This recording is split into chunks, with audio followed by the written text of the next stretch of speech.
Eco दुनिया kids.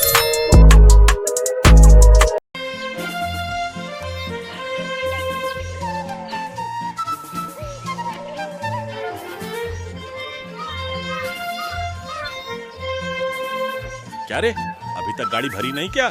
क्या करूं नरेंद्र भाई, गाड़ी में चढ़ाते चढ़ाते हालत खराब हो गई।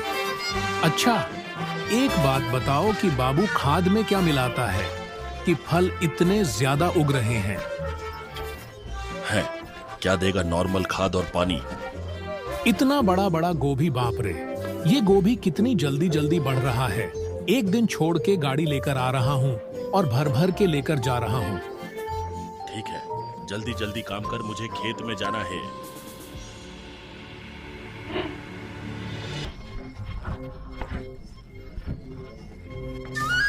अगर ऐसा ही चलता रहा तो मैं 2 दिन में अमीर बन जाऊंगा। क्या हुआ, गोभी लोड होकर गाड़ी निकल गई ना?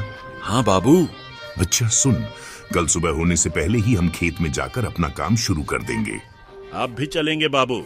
हाँ, मैं भी चलूंगा। 2 लोग मिलकर काम करेंगे तो काम जल्दी हो जाएगा। एक और बात थी बाबू, वो अब और स्टॉक में नहीं है।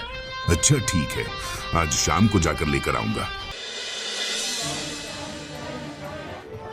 भाई, मुझे जल्दी 12 सिरिंज दे दो। 1 मिनट, काम हो रहा है ना? काम हो रहा है मतलब 6-7 दिन में एक एक तरबूज राक्षस जैसा बढ़ रहा है। तो फायदा भी बहुत होता होगा। हाँ, वो भी हो रहा है।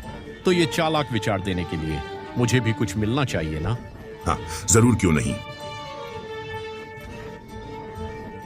लेकिन एक बात का ध्यान रखना, तुम लोग यह गोभी मत खाना। लेकिन ऐसा क्यों? देखो, हर एक दवाई की अपनी साइड इफेक्ट होती है, और जहां तक मैं जानता हूं, जब गोभी और ये हार्मोन अपने शरीर में जाते हैं तो सर दर्द, पेट दर्द, उल्टी आना, ऐसी अनेक बीमारियां हो सकती हैं।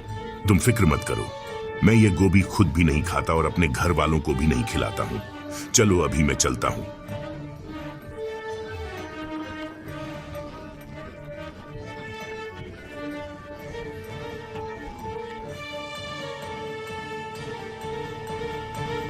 लो भाई लो, ये तुम्हारा गोभी तुम्हारे पास ही रख लो वापस। क्यों भाई, क्या हुआ? लगता है यह भूतिया जमीन की फसल है। नहीं तो कभी सुना है कि गोभी खरीदने के बाद बड़ा हो गया और तबीयत खराब हो गई सबकी। लो भाई लो, अपना गोभी रखो और मुझे मेरा पैसा दे दो।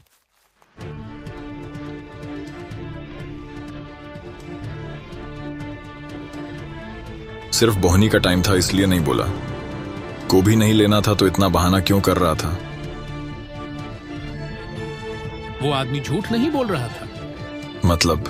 हुआ ये, जब मैं गोभी लेकर आ रहा था तब मुझे एक छोटा गोभी मिला था, तो वो मैंने अपने पास रख लिया था और अगले दिन वो गोभी काफी बड़ा हो गया था। सुन, इस मैटर का डिस्कस मत कर और सब गोभी वापस करके आ जा। ठीक है सेठ जी। अगले दिन सुबह। कल सारे गोभी वापस क्यों कर दिया? अरे वापस करने का कारण है भैया, आपके इस गोभी में कुछ गड़बड़ है। गड़बड़? कैसी गड़बड़? भैया, आपके गोभी खाकर लोगों की तबीयत खराब हो रही है। क्या बकवास कर रहे हो? सही बोल रहा हूँ भाई। बाबू बोलो, क्या हुआ? आपके छोटे बेटे को उल्टी आ रही है और जुलाब भी हो रहा है। ऐसा कैसे? डॉक्टर को नहीं बुलाया? अरे डॉक्टर को बोल के आपके पास आया हूँ। चलो चलकर देखते हैं। सुबह 2-3 बार उल्टी किया था और आपके जाने के बाद इसको जुलाब भी शुरू हो गए। तबीयत बिगड़ती जा रही है। अच्छा डॉक्टर साहब, आपको क्या लग रहा है? ऐसा लग रहा है उसे खाने से फूड पॉइजनिंग हुआ है। कल आपके बेटे ने क्या खाया था? कल पूरा दिन इसने बैठ के बहुत सारे गोभी के भजिए खाए। गोभी के भजिए खाए? मेरे खेत के गोभी के? अरे हमारे खेत को छोड़कर और कहां से गोभी आएंगे? क्यों क्यों तुमने मुझे नहीं बताया कि ये हमारे खेत का गोभी खा गया? तुम्हें पता नहीं ज्यादा गोभी खाना खराब है? क्यों खराब है? क्या है इस गोभी में? मैं मर भी जाऊंगा तो भी बता नहीं सकता। लेकिन एक बात का ध्यान रखना, तुम लोग यह गोभी मत खाना। लेकिन ऐसा क्यों?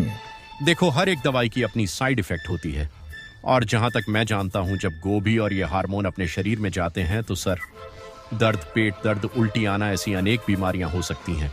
तुम फिक्र मत करो, मैं ये गोभी खुद भी नहीं खाता और अपने घर वालों को भी नहीं खिलाता हूँ। चलो अभी। तो फिर मैं भी आपके बेटे को बचा नहीं सकता? क्योंकि अगर फूड पॉइजनिंग का कारण मुझे पता नहीं चलेगा तो मैं उसे कैसे बचाऊंगा। हो सके तो आप उस अस्पताल ले जाइए। अरे नहीं नहीं, ऐसा मत कीजिए। मेरे बेटे को छोड़कर मत जाइए प्लीज। तो बोले क्या था उसमें?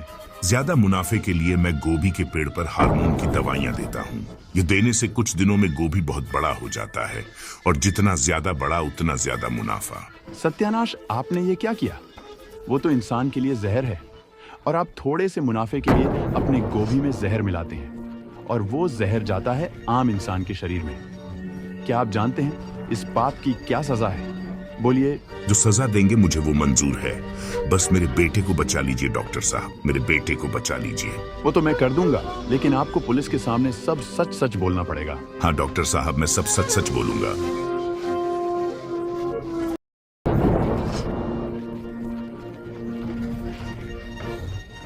थानेदार साहब, देखिएगा किसी भी तरह से रघु बचने ना पाए। इस तरह से ज्यादा कमाई करने के चक्कर में इंसानों के शरीर में जहर डाल रहा था। हम लोग चाहते हैं कि रघुपति को सजा मिलनी चाहिए। हाँ जरूर, कानून इसे सजा देगा और ये बच नहीं पाएगा। Subscribe for the next part. Thank you for watching and don't forget to subscribe.